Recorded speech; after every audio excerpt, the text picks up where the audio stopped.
Hey, Geekscapists, welcome to a brand new Geekscape podcast. I'm Jonathan London, your host. And if this is your first Geekscape, well, we're going to be talking some pop culture. Usually we talk movies, video games, comic books. This week we're going to be talking television. We got two of the writers of Netflix's The Dragon Prince. This is a show that Ian Kerner recommended to me years ago when season 1 came out. He said, hey, that Dragon Prince show is really good. And I had heard that it was involved with some of the creators from Avatar: The Last Airbender, which we obviously love. And so I wanted to give it a chance, but with just so much content coming out for the last, 5-10 years? I mean, I'm going to go 10 years. Especially with like the rise of streamers, it's just hard to keep up with this content. But if anything, more and more people in the years since have just said, hey, you got to be watching this show, The Dragon Prince, on Netflix. It's fantastic. If you loved Avatar: The Last Airbender, Legend of Korra, which clearly, if you're listening to Geekscape, chances are very high you loved those shows. The Dragon Prince sounds like it's right in line with all of those. So I'm very happy we have two of the writers of The Dragon Prince season 4 on the show. They're going to be coming right up, and we're going to have a bit of an education. I'm going to be educated on all things The Dragon Prince here in a little bit. And if you're either a fan or a longtime fan or a new fan of the show, then you're going to learn something too. Just a little bit of bookkeeping here at Geekscape. I hope you've enjoyed the last couple of episodes. I loved talking Wakanda Forever with Ian. That's in the feed. We talked vampires in a little mini-sode that's also in the feed with the director and star of Blood Relatives that I think is streaming today on Shudder. So that's been great. And also Patrick Neil Johnson's film. He was a great guest 2 episodes back in the feed. That's streaming as well there on I think that one is VOD. Okay, so again, like the rise of streaming, we got to find our content from all sorts of places, and it's just going to get heavier as we go into the holiday season. People start releasing all sorts of stuff, and here at Geekscape, I really appreciate that you subscribed, shared this with your friends, and that you're listening to this right now. You've got only limited time here on planet Earth and in your day, and I love that you're spending it here with us. I really appreciate it, and bring your friends over, share it, do all that stuff that helps out. We're going to LA Comic-Con in about less than 2 weeks, and we have a whole bunch of panels. Some of my main stage panels that I'll be doing are one-on-one conversations with, let me see who they got. Steve from Blue's Clues. Some of you who grew up with Blue's Clues, I'll be on stage talking to Steve one-on-one, catching up on all things that he's been up to since Blue's Clues. LeVar Burton, another person we grew up with. LeVar Burton and I are going to be having a conversation on the main stage of LA Comic-Con. And then this one, I was never, Power Rangers to me was like a little bit of a generation behind me. I was on the tail end of Gen X, but you millennials and 90s kids loved your Power Rangers. And I'm sitting down with Amy Jo Johnson. Obviously, that's, we're going to see like where Amy is with that. We had a pretty tragic loss in the Power Rangers universe a couple days ago. So we'll just see. I'm looking forward to the conversation. She's a filmmaker. I think I'm always up for talking to creative people, and I just have to gauge how that's going to go. So maybe I'll check in next week and be like, hey, so we got this panel coming up. Anything you want me to hit on, not hit on? How are you feeling? Let's go give them a great show. And then we're going to find all this stuff on the Geekscape feeds. Definitely subscribe. There are also 2 additional panels where we're going to be talking with a lot of podcasters and the podcasters here on the network, talking about podcasting. Maybe you want to get into podcasting. Who gave you that bad idea? Maybe it was me. We're also going to be doing a Geekscape Live to wrap up all of LA Comic-Con. What's crazy is that all these podcasters here who are here in LA are also doing their own panels. I know Christian Blatt is doing a Geekscape book club at LA Comic-Con Live. We've got Garrett Briones doing a pretty fun one about adaptations. I hooked them up with some writers like FJ DeSanto, who's adapted a lot of stuff for Netflix and other places, as well as Matt and Burke from another Netflix adaptation, that'd be Lost in Space. And of course, they adapted Morbius for Sony and the upcoming Madame Web. So they're working in the Spider-Verse over there at Sony, and they're adapting that stuff to screen. So I thought that'd be good guests.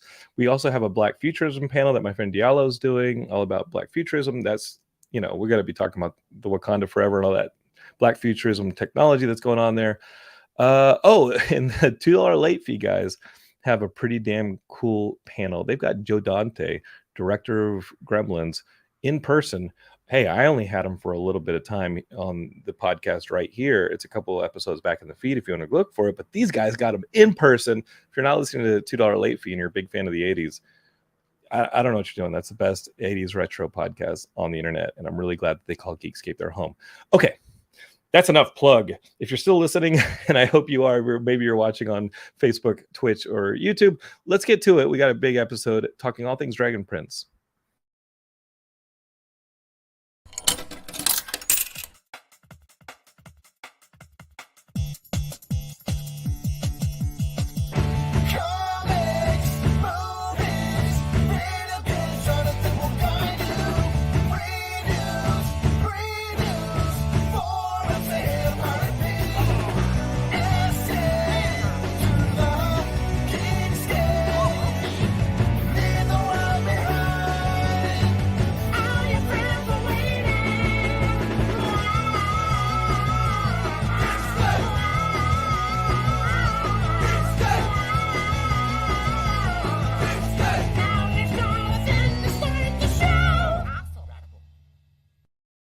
All right, Geekscapists, welcome back to the show. Let's talk a little bit Dragon Prince. So I'm a newbie. I'm going to tell you right now, I'm a big newbie. So I have not watched the Dragon Prince, but I definitely read up on it, asked my friends who are fans of the Dragon Prince, all that they could tell me. But you know what?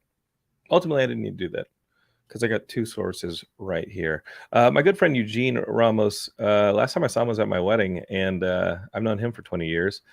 We went to Columbia together. How are you, buddy? Great. A little bit of COVID, but great otherwise. A little bit? Just a little bit? Tiny bit. Okay. And then his co-writer there in the Dragon Prince writers room, Michal Schick, she's in Queens.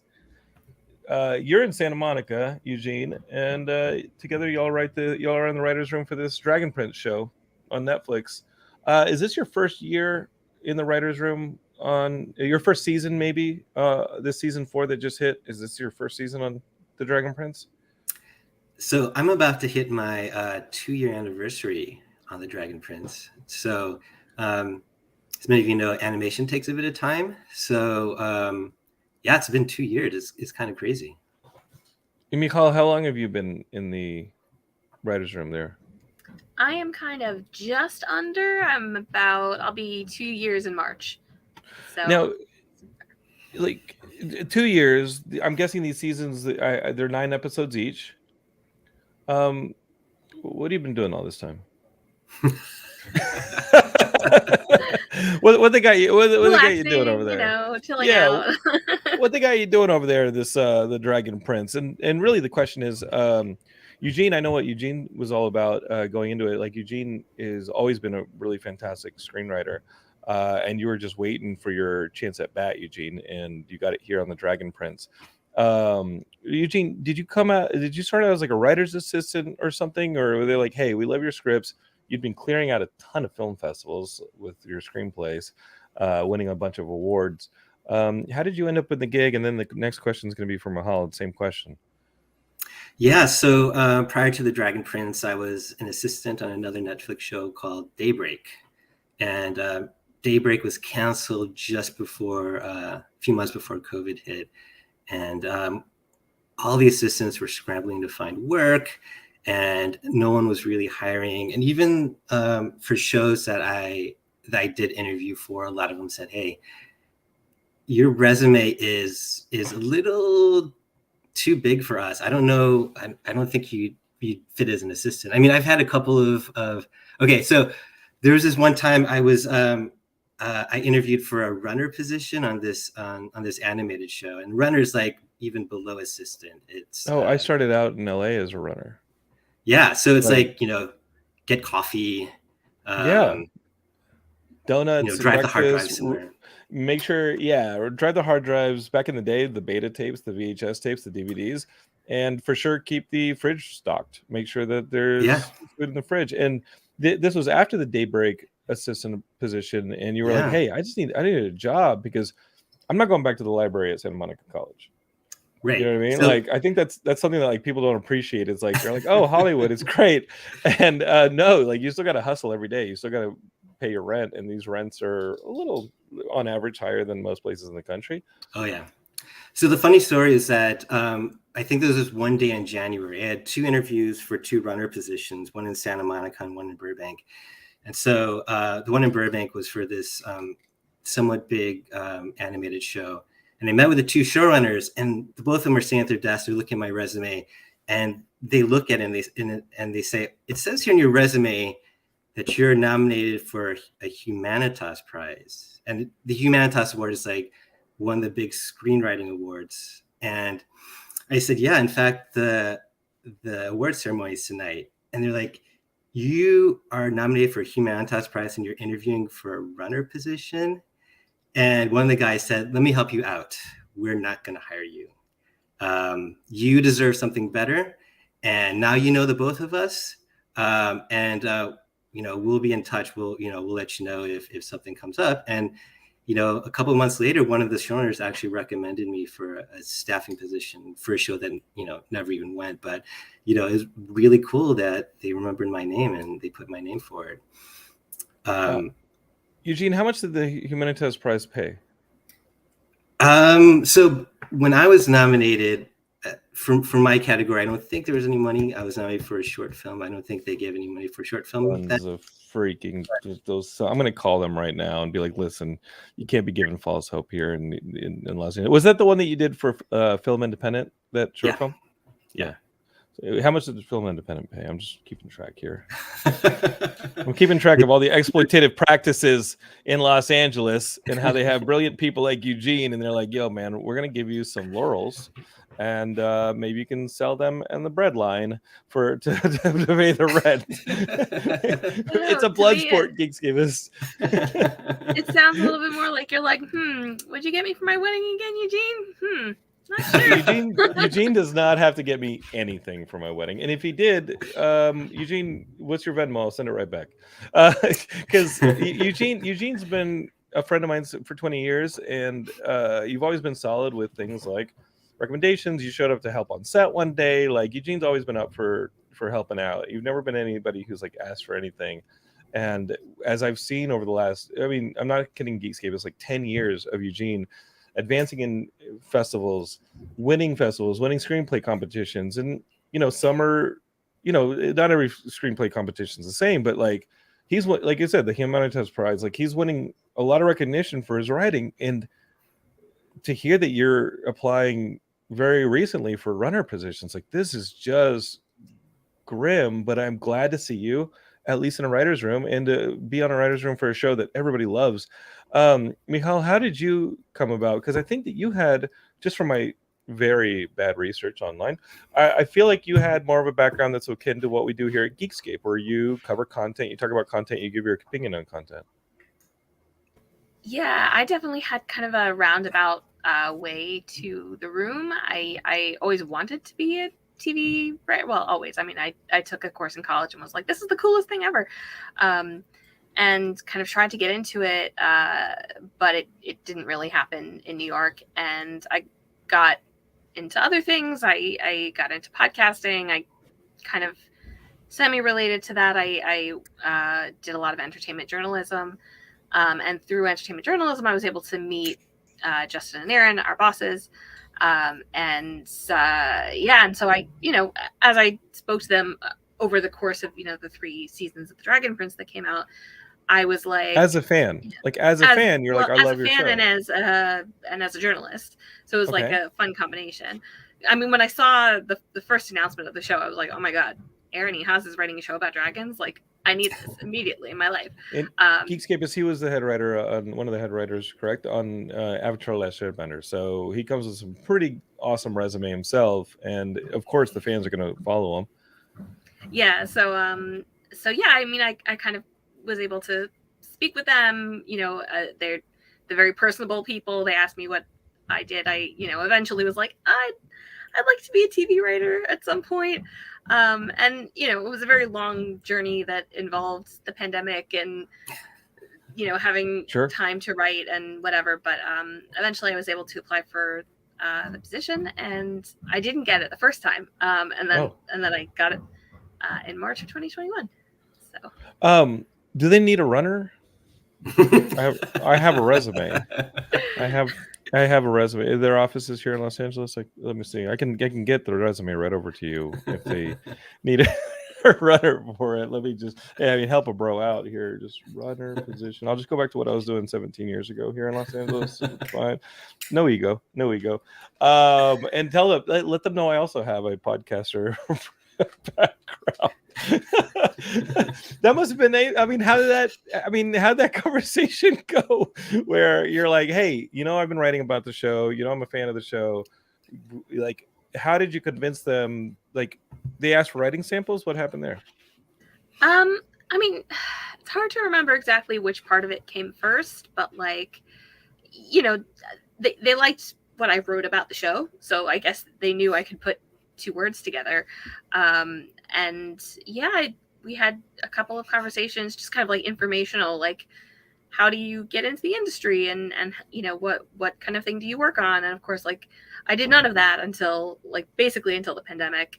The interview process was super long. I think the first time I applied in August, and I got the extremely nice, we'd love to hire you, but we can't right now, call in November. So, and okay. Every single day of that, I was like, your experience was similar, Eugene, where it was like, hey, we love you, but we don't know how this is moving. Like, it's been a couple of years since our last season, and we don't know what we're doing. Like, is it kind of moving at a crawl over there? No, thanks to the pandemic. Yeah, it's crazy. So normally, when you interview with a showrunner, the decision's made very quickly. Usually you interview, and by the next day you get a phone call or an email saying, whether or not you're in the room. And the whole process with the Dragon Prince, like Michal said, took a couple months, and it was daily anxiety waiting for that email or phone call. And you can't tell anybody, right, guys? Like, you can't tell anybody because there's probably an NDA that they're looking for writers, or that they're hiring, or that you even interviewed. So the crazy thing about this position, typically you find out about vacancies in writers' rooms through your reps. And this particular position was posted on their website. I found out because I was looking for assistant positions, and someone on one of the assistants boards posted about it. And I thought, yeah, why the hell not? I'll apply to this. Shoot your shot. And Michal, is that what you saw as well? Was the position on the website? Yes. Yeah. And also, I want to also say our amazing colleagues, Joe Cochran was actually the writer's assistant, and our also fellow writer, Paige Van Tassel, also applied through the website. I think her friend sent her the link or something. And yeah, so it was very fortuitous in a lot of different ways. In Geekscape, I just want to make note, they're Michal is in the writer's room right now, and they're working hard on season 5 of the Dragon Prince, so you can hear banging and I'm just kidding. She's in Queens. It's either the writer's room, or I live next to 3 houses that are under intense construction. So yeah, no, they're hard at work, folks. So I was being facetious earlier, and really, I think we should just tell people who are not familiar with the Dragon Prince what the Dragon Prince is about, and then I want to talk about what they kept y'all busy with the last 2 years beyond just writing episodes. And obviously, in writers' rooms, you're writing a lot of things that don't ever make it to the screen. You're writing a lot of story threads. You're exploring a lot of different avenues, and you're pushing and pulling on these characters and on these stories. They don't always the bread doesn't always rise, right? But I know that the Dragon Prince is also exploring some transmedia stuff, video games, et cetera. And I want to ask whether or not y'all ever get busy with that work, if you're involved in any of that stuff. Really, first, I think we should tell people what the Dragon Prince is. Whoever wants to take lead on that one. I guess it's the epic story of 2 human princes in a world with dragons, elves, and intergenerational conflict, who become friends with an elf on the other side and work together to start the peace process would be the very top line view, I think. There's two competing. There's a kingdom of like fantasy creatures and in the animals, and there's a kingdom of humans. And like, were they familiar with each other, or was this like something where they discover each other in the Dragon Prince, or what's the history on this one? Yeah, so I think the best way to put it is in ancient times, everyone lived together, and then at a certain point, the humans were exiled from part of the land by the magical elves and dragons, and so they have been living in kind of a non-magical state on the other side of the border, and while all the magic and magical creatures live on the original side. So there's a lot of resentment and a lot of history. Okay. Yeah. And so you have this story, and Geekscape, I'm just kind of asking questions. I know the answers because I read up on the show. But you've got this split kingdom, and now it's two kingdoms. It's divided by a river of magma, I heard, right? Like that kind of like delineates the two kingdoms from each other. And you have this king who is running a human kingdom, and on the other side, you've got all this really tempting magic stuff that, man, would it be great if we get some of that magic stuff? And is the king just kind of like, yo, listen, we got to keep the status quo? And as it always happens, the king always has like the evil vizier, right? Like the king always has the dude, it happened in like Aladdin, right? Like you always have like the evil dude who's like got the ear of the king and is like, if only we could get some of that magic stuff. And the king's like, no, please, we have peace. And then the bad guy's like, yeah, but if we could actually get that magic stuff, you know what? I should be in charge. Enough of this jerk. He just wants peace. You know what? I want a piece of that magic stuff. And then he goes about with his machinations to cause a little bit of problems so that he can get his hands on some of it. And then really the story takes place with like the king's kid, right? And teaming up with a buddy, and then again, like you said, somebody from the magic side. Also a kid of one of the characters. This would be an elf character. Yes. So Rayla is the elf. She actually comes on the scene because she's part of a team of elves who are supposed to kill the king and kill the younger prince. Yeah. So it starts a little stabby, and continues to be increasingly stabby. But yeah, so then the thing that stops her from committing this assassination is that she realizes that the reason why they're there, which is a revenge quest, because the humans and the evil, or complicated as we call him, vizier, has actually stolen the egg of the dragon king. So the dragon prince is in an egg. Everybody thought he was dead. They thought the humans destroyed the egg. Turns out it's alive and in its little beautiful egg.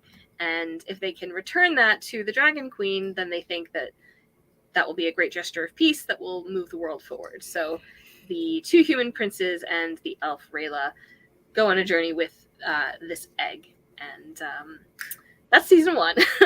Okay, that's season 1, and now you're on season 4, and season 4 had like a bit of a time jump. Am I right? So, and not just in the writer's room, not just in the fact that there were years between season 3 and 4, but there's actually narratively a 2-year time jump.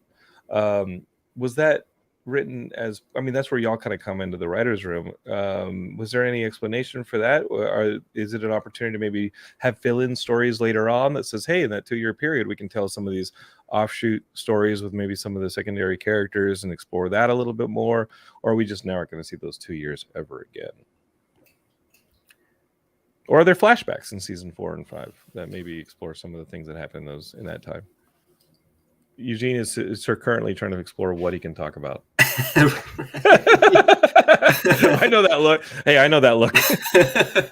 So part of the 2 years, I think, was to address that there was going to be a gap in the releases between seasons 3 and season 4. And we want to show, or we want to have our characters grow up at the same rate as our audience was. So I think Aaron and Justin didn't feel it was right to just jump in right after season 3 ended, which I think was a really good narrative decision to make. as for exploring the gap, I don't know. I mean, there's lots of stuff that happens. There's we have a great graphic novel called Through the Moon, which you could buy at your local independent bookstore, your comic book shop. There's a graphic novel right now that explores the 2-year gap. Like a couple months after season 3, Sure. and hints at what happens during the gap. Oh, that's cool. I love it when stories do that. And they do it in different mediums. That helps. Ace Benna over on Facebook is like, yo, give us the insider info. Got somebody, and to my credit, when I asked that question, Ace jumped in with, hey, good question. every now and then I keep my mouth open enough, something smart comes out of it. So you got this graphic novel that can explore that period. Season 4, have the fans been receptive to the time jump, or do they feel, some of them feel shaken? Because it's a gutsy move, but like you said, it seems like one that might be natural considering the distribution gap. Yeah, I think there's been mixed reactions, at least my impression, to the time jump, which I think totally makes sense, because it's like, I mean, I always remember watching TV even into my early 20s, and you would come back to a new season. This was in the olden days when shows had 22 episodes and were off only for the summer. Yeah, exactly. Yeah. And there was always that kind of new dive in feeling, even if it took place simultaneously, or continuously from the previous episode, because the cast and crew had left, had a summer, come back. And I think there is that reacclimatization. Our characters almost all look very different. They, are in different situations. They've learned a lot of new skills. So I totally understand. I think it makes a lot of sense that people need some time to it's like when you get a new blanket on your bed, right? It's comfortable, but it's not like your blanket right away.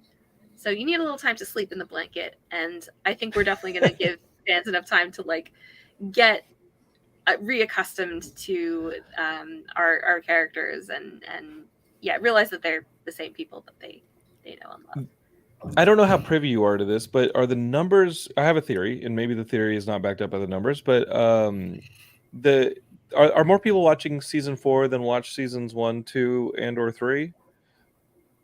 My theory is this, and it's the Breaking Bad theory. Remember when Breaking Bad had 2 or 3 seasons, and then the writer's strike happened, and it was a forced hiatus on Breaking Bad, and there was a lot of question about whether or not it was going to be canceled.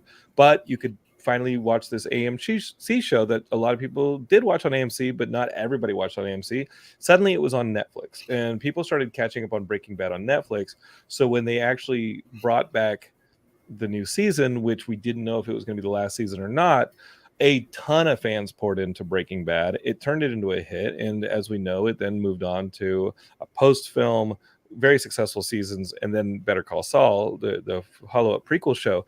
You notice that maybe that 2-year gap, or however long it was between season 3 and 4, allowed fans to discover the show, become fans of it, and maybe improve the numbers going to season 4. Is that something that y'all have witnessed, or maybe even felt in the fan feedback that maybe there, because Michal, you were there as a fan and as a commentator journalist on the show from the beginning. Have you noticed that more people are into the show now, season 4, than were before, and maybe it's attributed to that gap and people being allowed to catch up?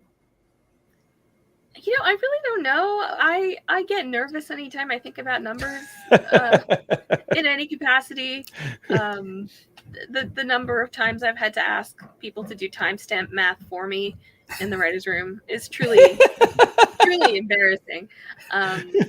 But yeah, I think there's a lot of passion out there, and I think that like it did with the first season, it will continue to grow, and we'll be able to. We're lucky in that it's not like it isn't a 22 episode season. It doesn't require an intense amount of time to catch up. You can even all 3 seasons you can watch in a couple days. I mean, I definitely think going forward people will start marinating in the Dragon Prince, and that the sound of it will get bigger across the halls of the internet. And Michal, you were talking about being a fan of television back in college, etc., and really how that kind of formed your own writing and storytelling, right? What were some of those shows that you were a fan of, or that you think were influential to you as a writer? Ooh, okay. I mean, wow. I'm a big Game of Thrones fan.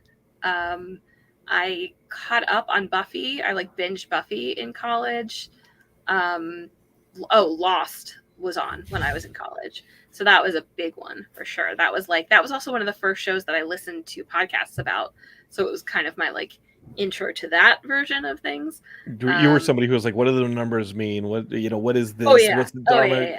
Yeah. I What didn't is it? particularly care about the answers to the theories, but I thought the theories were so interesting, and just hearing people break down like the character and all that stuff. So great. I remember binging Frasier in college. I don't know that has too much direct link to my work now, but I got to tell you, Heidi, who Eugene knows, my wife, she is a big fan of Friends. She's a big fan of Northern Exposure, a lot of the really positive sitcoms, and Frasier sometimes comes on in the house, and it's well written. Like, it's really well written. The gags and the right dialogue in Frasier and just the setups are really well done. They're like really fun playwrights, the people who are behind Frasier, and I guess Cheers before it, and Northern Exposure. Like those all are Cheers spinoffs, aren't they? Isn't Northern Exposure a Cheers spinoff as well? No, not Northern Exposure. I'm sorry. Wings Ooh. is a yes. I think that is a Cheers spinoff.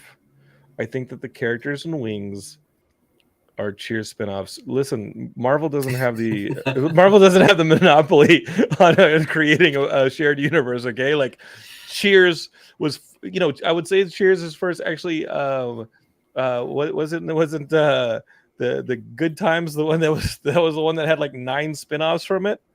So listen, Marvel, you ain't doing anything new, okay? There were spinoffs before that. Okay, so those are your influences, Eugene. Like, I knew you in college, but you just watched weird stuff. Yeah. What were some of your influences? Like, I was like, people are like, "Hey, Eugene's having movie night," and I'm like, "Nah, I don't know, man. I don't know if I want." Somebody died last time. I don't want to go over there. Well, I think my biggest TV influences, especially early on, were Star Trek and the Twilight Zone, and a lot of the stuff that David Kelly was doing when he was an early showrunner, like Picket Fences and Chicago Hope. Those were my favorites. Eugene, yeah, I mean, you're one of my good friends. You literally just saw you at my wedding. Where did you grow up? I know this. Chicago area. Yeah, that's what I was gonna say. Yeah. Chicago. And as you're growing up, like, what got you into television? Like, what got you into writing? Because I know you as a very prolific writer, and whenever I think about my meandering writing career, I just think, hey, like, Eugene's probably writing right now, Jonathan. Like turn off the video games, stop reading comics. Eugene's probably, where Eugene's writing right now. Like, what got you into this? I mean, I was an avid TV watcher when I was a kid. My aunt tells me the story about how she would come up to me and say, like, when I was 5 or 6, like, did you finish your homework? And I'd be watching like Casper the Friendly Ghost and saying, no, yeah, it's all done. I just need to watch Casper. Wait, were you lying? Had you finished your homework in order to watch Casper, or were you like fibbing? Oh, I was definitely lying. Yeah. I mean, all throughout, middle school and high school, I would do my homework in front of the television. So, and it was a very weird change. Like in college, I didn't have a TV, so doing homework without a television was kind of weird for me. Right. And Ace is back and he says, listen, none of this is weird stuff. We were promised weird stuff. No, Eugene was, you were a year behind me at Columbia. So yeah. I don't think we hung out too much. We really I think became better friends when you moved out here. And we get to like be like, oh, we're like expats over here in Los Angeles. We should work together. Is that right? Yeah, but we still hung out a bit in film school. I remember going to Midtown Comics with you and picking issues out and talking about Spider-Man and stuff like that. It was you, Jim Pelgrinelli, possibly Andy Rattinger, and I, and in Nicole Walker for sure. Mhm. And the Wednesday Geekscape, the Wednesday tradition was to hop on the subway, go down to Times Square, get Popeyes. You had to get, yeah. Is the Popeyes still there, Michal? Is the Popeyes in Times Square still there? I hope not. If it, you get the Popeyes, and then you get the comics. You don't want to get the comics and then get the Popeyes because, like, how dare you? Like, you don't want to like read comics with Popeyes in your fingers. You get the Popeyes, and then you wash your damn hands. You make sure to wash your damn hands, and then you get the comic books. Oh my God, I forgot all about that Wednesday tradition. And I wouldn't miss it. I have a Wednesday tradition now where I go and I get my comics, and I don't get Popeyes anymore. Not too often. I'll get Popeyes like once every couple months, but oh my God, it was every freaking Wednesday. How did I not die of cardiac arrest? But that was our Wednesday freaking. You just reminded me that was our routine, dude. Hop on the 19 or whatever it was, the NR, Yeah. I don't know what it was, and like go down to jump off at like 49th, 47th Street, go to Popeyes, walk down to 41st or 40th and get Midtown, and then hop on the subway and go back. Yeah. Be all happy with we got our stack of comics. It's amazing. And are comics like are there going to be comics for maybe the Dragon Prince? Would that be something y'all would be interested in writing? Do they have you all writing that stuff? Don't let him. We've been writing chibi comics for the show. So those are cute. Yeah, those were a lot of fun. And Geekscapists who don't know what chibi comics are, can you explain? Because it's a fairly like manga influenced thing, is it not? But it's like it's almost like children or younger kiddie, more like storybook versions of the characters. Is that right? How would you describe chibi? Right, yeah. I mean, I don't know. I like. My only experience with it is that Stan Sakai, who does Usagi Yojimbo, which I'm a huge fan of and have been for 30 years, he did a chibi version of Usagi, and it had like a cutesy kind of like baby X. Remember when the X-Men got turned into babies by Mojo? Like it feels like a baby X-Men type of feel to it.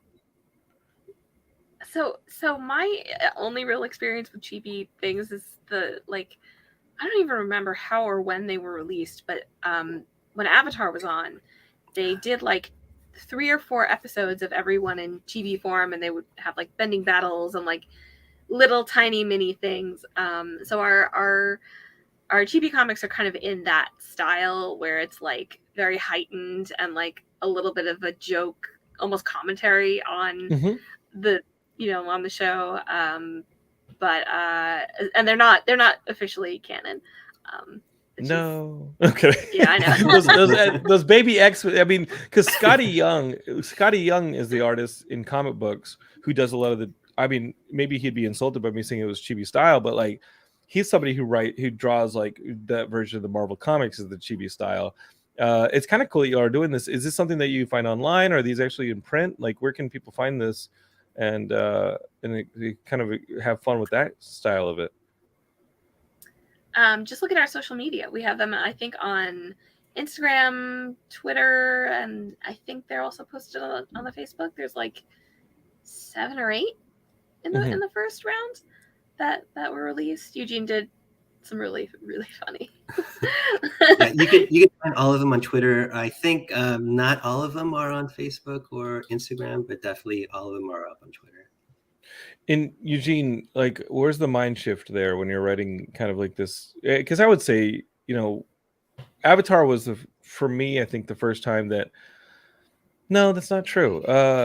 I think that on a wider audience, a wider scale, it opened up a lot of stuff for people to tell more mature stories in an animated style, almost to a mainstream. Like, obviously, that show was on Nickelodeon, which at the time is the place to see kids stuff, but it also had a lot of stuff that wasn't just for kids. It has a lot of humor. I think Avatar had some great humor in it, but then it also had some really serious themes.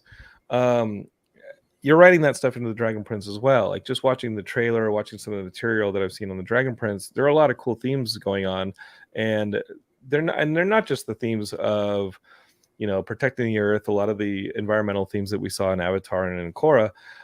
You start to see scenes about like accepting one's sexuality or accepting one's place in the world or accepting others' differences and things.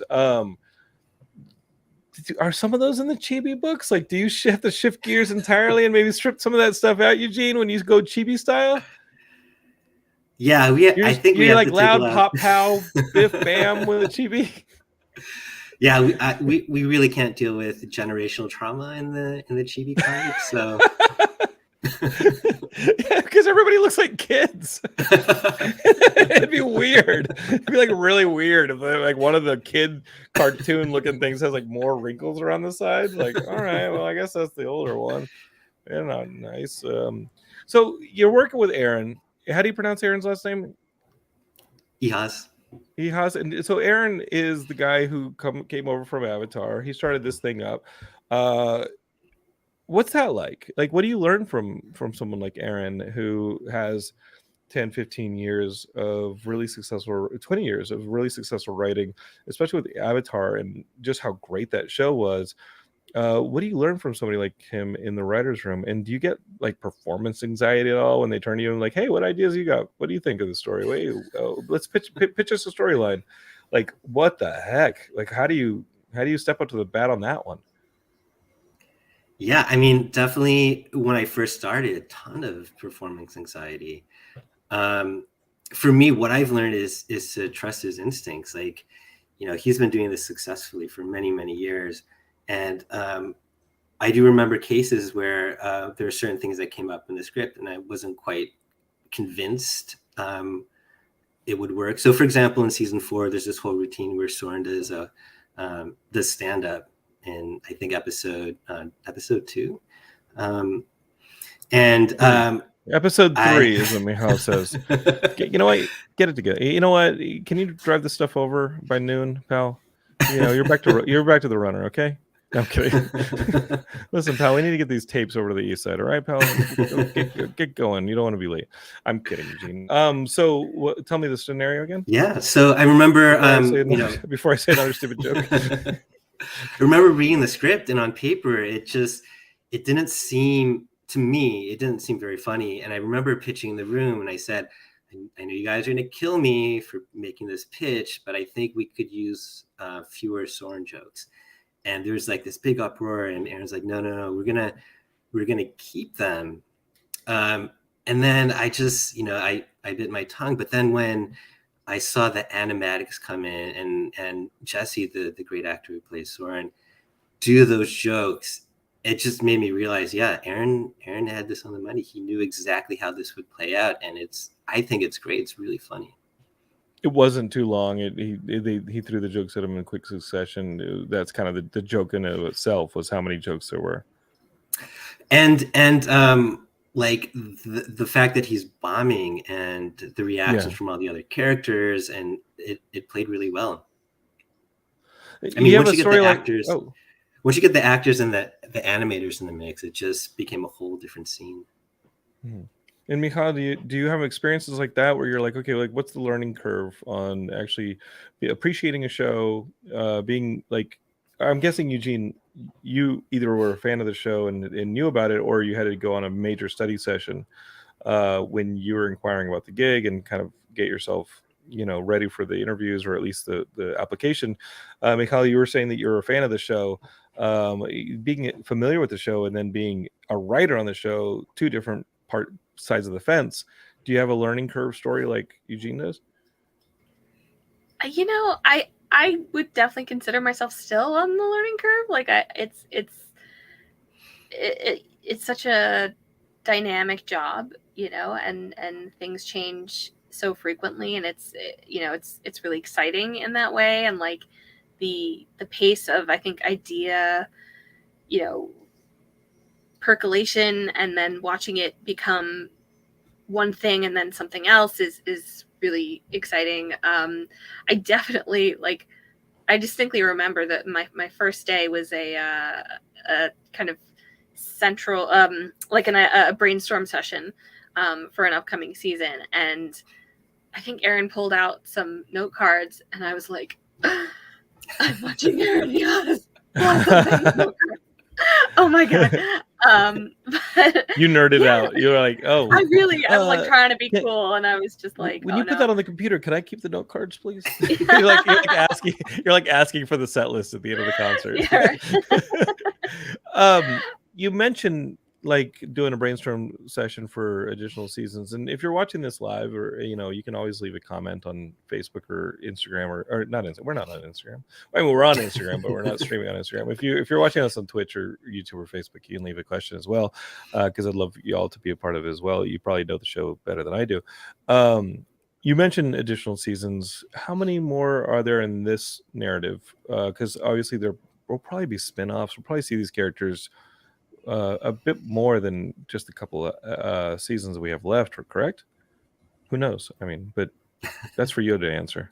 What can you say? What can you tell us? How many official seasons do we have left of this storyline of this iteration of the Dragon Prince?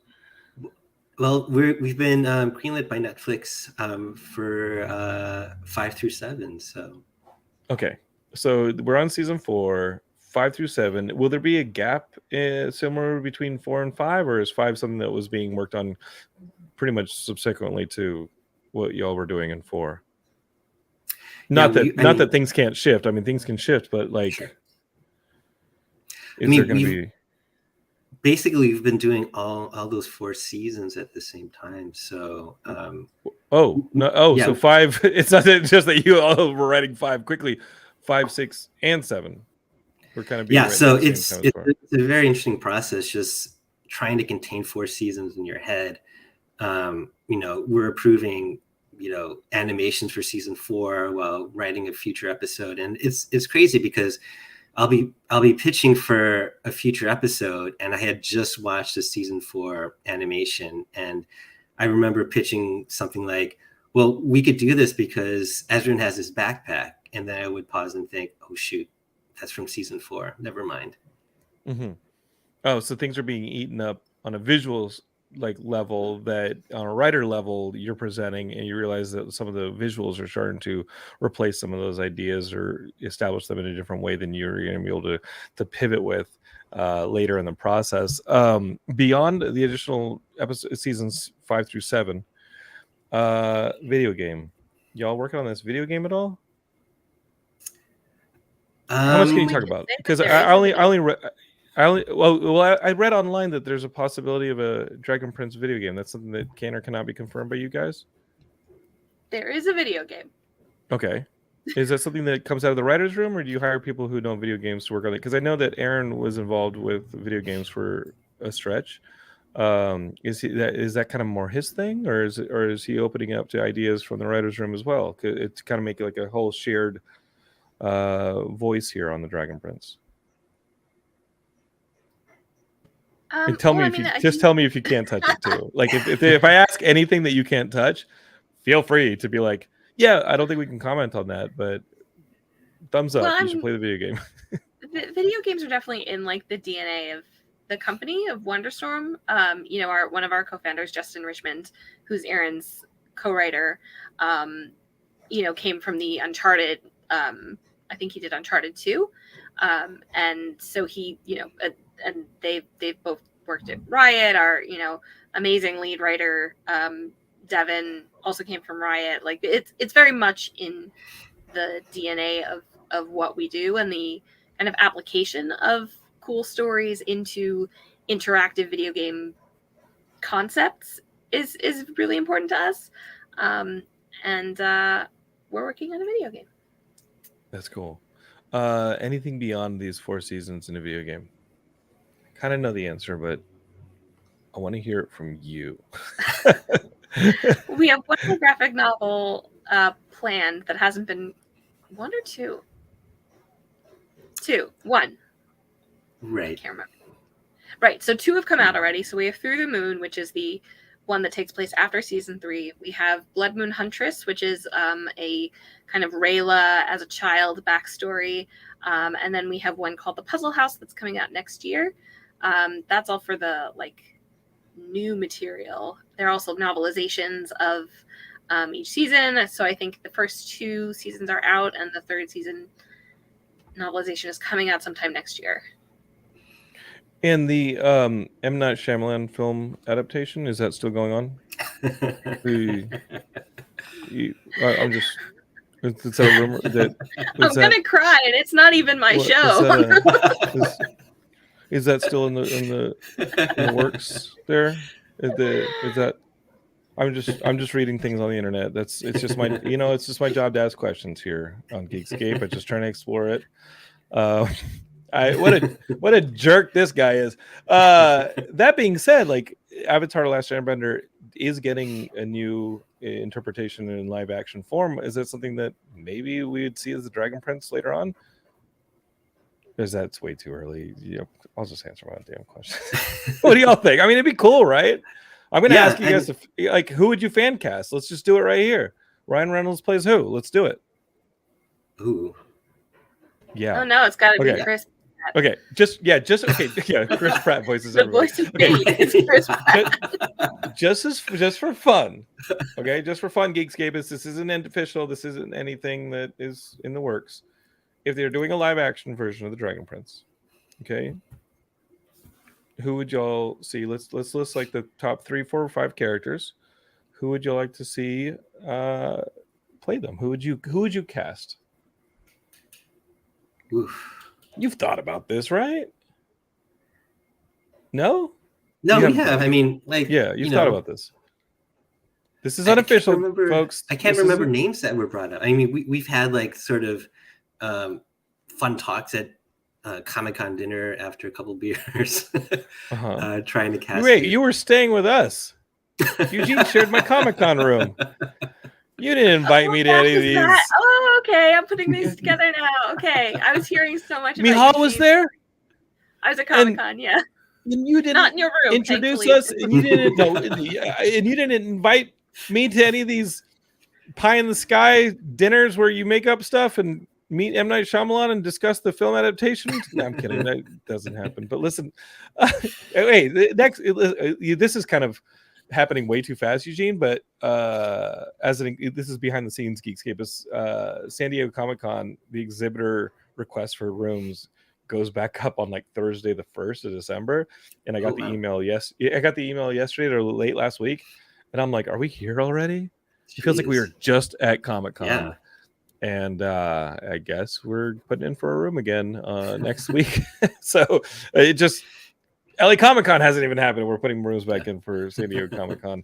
And maybe Eugene will be there. Maybe I'll finally get invited to a dinner and be like, "Hey, y'all need a runner? Hook me up, bro." They'll be like, "No, we heard your podcast. You're an idiot. You couldn't even find an on-ramp to adulthood. How are you going to find an on-ramp to the east side of Los Angeles?" All right, so Cuban casting. And Ace, don't feed the trolls, man. Ace in the comments is saying, "Oh my god, this is hilarious." Is it a grown man? Okay, that's enough. Okay, the thing is, though, I think that there's a lot to be said for keeping animation in animation, because they're just different art forms, and animation is its own art form. And anyway, our cast is quite young, so I think most of them would be unknowns. And okay, so who's Tom Holland playing? Enough of this, Eugene. Listen. I mean, Tom Holland could play Soren. I'm not gonna lie, that could work. You know what? That's a fantastic answer, Michal. Okay, Eugene, what do you got here? While Michal goes and yells at the roofers next door, what do you got over on your end about? All right, who are we talking about? Pauly Shore? Pauly Shore play a dragon? Ooh, yeah, Pauly Shore. I can call him. Pauly Shore. Okay. Pauly Shore play a dragon? Who else we got here? We still got Carrot Top still alive? It's interesting because 2 of our leads are Happa. So trying to think off the top of my head who could play Callum, for example. Oh, you want to keep it in, culturally appropriate. Oh, that didn't stop the... No. Did you see the Avatar movie? Oh yeah, they went full Twilight on that thing. They were like, "Hey, this kid's hot." I do Come on. recall the Avatar movie becoming the emblem of whitewashing.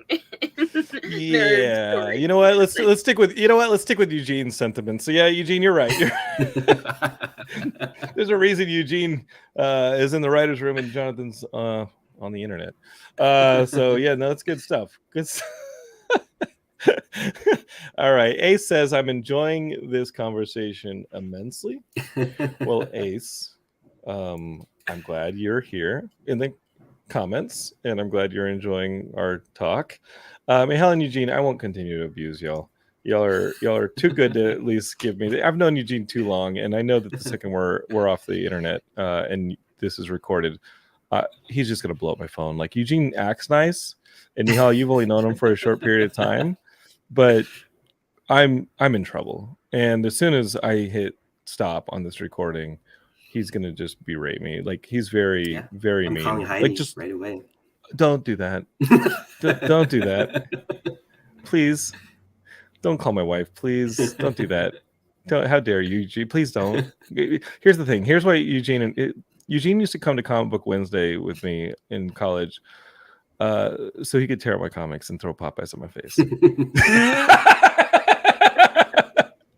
Let's just, sauce. you know what? It's like, open your eyes, and I was like, not the hot sauce. And he would pour hot sauce on my eye. He's like, who can read comics now? And then I would wipe the hot sauce out of my eyes with the tattered remains of my comic books. Luckily, the tears would wash a lot of it out. But I got a couple of paper cuts on my pupils. He made sure of it. And then Eugene the reason I never got invited to movie night with Eugene or TV day. I never got it. I was like, I was like, where are y'all going? And they're like, oh, no, don't worry about it, nerd. And that's in film school. When you're the nerd in film school, you're really, really the nerd. So it's a level. I won't. I won't lie. I asked Eugene. I said, Eugene, you're in LA. Like, I get it with Michal. She's calling in from Queens, but you're in LA. Like, maybe we should get together and do our portion live. And he said, yeah, no. That's not gonna happen. I was like, maybe we can grab like lunch or something after, and he's like, yeah, no, that's not gonna happen. Hey, I got COVID, so I'm trying to keep you safe. Wait, that's why you would have said yes. You're like, yeah, we can hang out. He starts open your eyes. Okay. He starts spitting at me. All right, this has descended into ridiculousness, and I think we know who to blame. Michal. We're gonna blame her. It's not her fault. It's my fault. If you're looking for any more information on the Dragon Prince, you're probably not gonna find it. That was probably what, go rewind and play it again. You're gonna have some information, but the rest of this, no, we're just gonna say thank you to Eugene and Michal for entertaining my ludicrousness. And I want all of y'all to watch the Dragon Prince season 1 through 3 on Netflix, and then get yourselves ready for season 4, which is currently playing, and then in 3 years we get season 5. I'm kidding. Y'all wrote it all together. It won't be 3 years. We are authorized to say that it will not be 3 years. Okay, cool. All right, Geekscapists. I actually loved having Eugene and Michal on the show. And Eugene, I'm sorry. No, invite us back when season 5 comes out. Yeah. We'll invite you guys back when season 5 comes back, and maybe Aaron will pop in and be like, all right, listen, can I keep this thing straight? Like, enough of this. Like, I'm not going to let y'all bandy about a bunch of, you know what? This is my show. I'm going to be protective of it. I love you guys. Geekscapists, watch the Dragon Prince. And speaking of stuff that's coming back soon, we have more Geekscape coming. There's a bunch of stuff coming out between now and I go to my honeymoon in less than a month. Like, I'm leaving for my honeymoon in mid-December, and I think we're going to record like 1 million Geekscapes between now and then. I have to schedule them out, or else you're going to get them all in like 1 week, because I'm recording a ton of them. But some are really, really cool. If they come through, I'm going to be really excited to share these conversations with you. And again, like, we're going to LA Comic-Con, and the mix of regular panels and main stage panels, there's going to be a lot of content on this feed. So if you really enjoyed Geekscape, subscribe, share it with your friends, tell them this is a fun podcast until the host loses his mind and starts saying stupid stuff. And also, we have other podcasts here on the network. Matt Kelly's brought in a bunch of cool shows, and everything from pro wrestling to music to 80s retro stuff to filmmaking. We've got improvised comedy podcast. We got tons of stuff here on the Geekscape Network. Just search for Geekscape wherever you get your podcast. You'll find something from us, if not just this flagship show that poorly represents everybody else on it. And we're on every social media platform. So Facebook, for now, Twitter, Instagram, Twitch, and search for Geekscape on TikTok, and you'll find some old videos from Geekscape, some new stuff, and we're on all of it. Thank you guys so much. Is my audience allowed to go find you guys on Twitter in the next 2 days that it exists? Y'all around? Yeah, so I'm at Eugene Ramos on Twitter and Instagram. And I'm Ink as Rain, INKAASRAIN, because I thought that was cool in like 2008 when I started my blog. So that was your ICQ ID. I got it. I know how it works. Geekscape, thank you so much for being a part of this, and we will see you on the next episode. Thank you. Thanks, guys.